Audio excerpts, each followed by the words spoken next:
Revolusi! Revolusi! Revolusi! Revolusi! Represi bukan hanya persoalan bagaimana kemudian satpam dan polisi yang melakukan tindak kekerasan, namun represi ruang akademik juga dilakukan oleh rektor hari ini.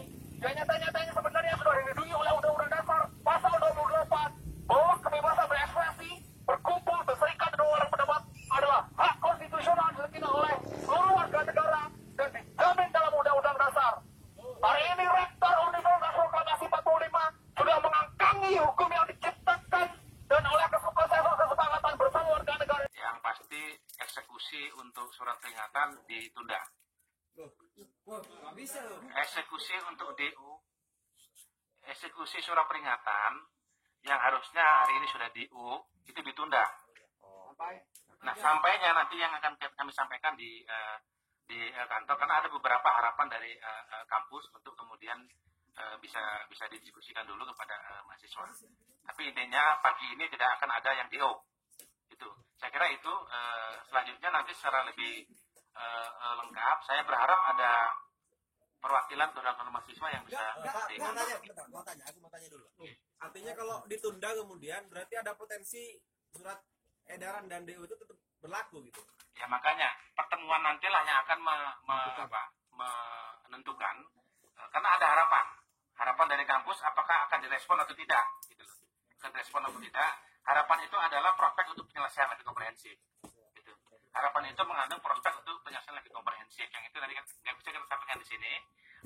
Tentu ya nanti akan banyak diskusi. Saya kira terlalu panjang waktunya, nanti kemudian bisa tidak produktif.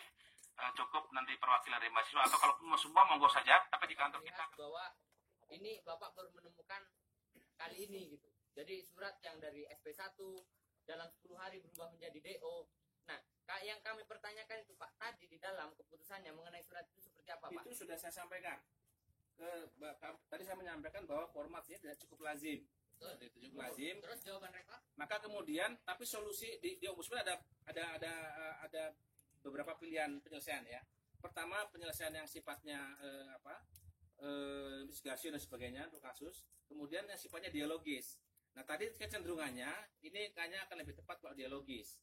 Dialogis itu nanti di dalamnya ada evaluasi review terhadap proses SK dan sebagainya, SP dan sebagainya seperti itu. Tapi yang pasti untuk sampai ke sana kami tadi minta dengan PRT agar kemudian situasi kondusif, pelaksanaan untuk surat peringatan itu dipospon, dipending. Jadi hari ini tidak kemudian dieksekusi di DO.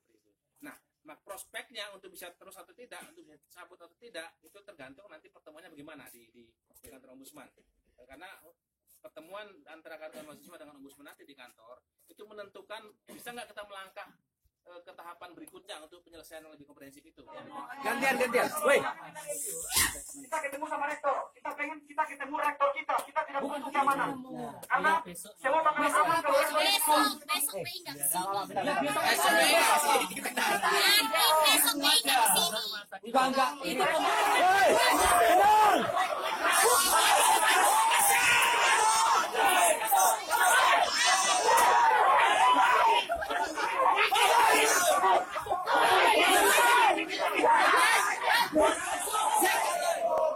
kita nggak mengeluarkan surat DO, kita mengeluarkan surat peringatan dan memberikan kesempatan untuk mahasiswa kita yang mau belajar, bisa belajar.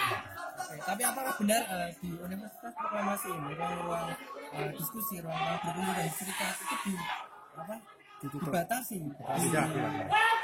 Tidak benar. Kalau dari keputusan rektor sendiri nantinya bagaimana dengan surat peringatan tersebut? Kan ada proses mediasi yang akan dilakukan oleh ombudsman. Ya kita ikutin aja. Pak, atas dasar apa rektorat ini mengeluarkan surat peringatan itu? Surat peringatan atas dasar perilaku mahasiswa kita yang sudah di luar batas yang membuat suasana mencekam. Di luar apa Pak? Yang bagaimana? Ya seperti ini merangsek kemudian menakut-nakuti membuat suasana takut. Tapi kan mereka menuntut. kami hanya menuntut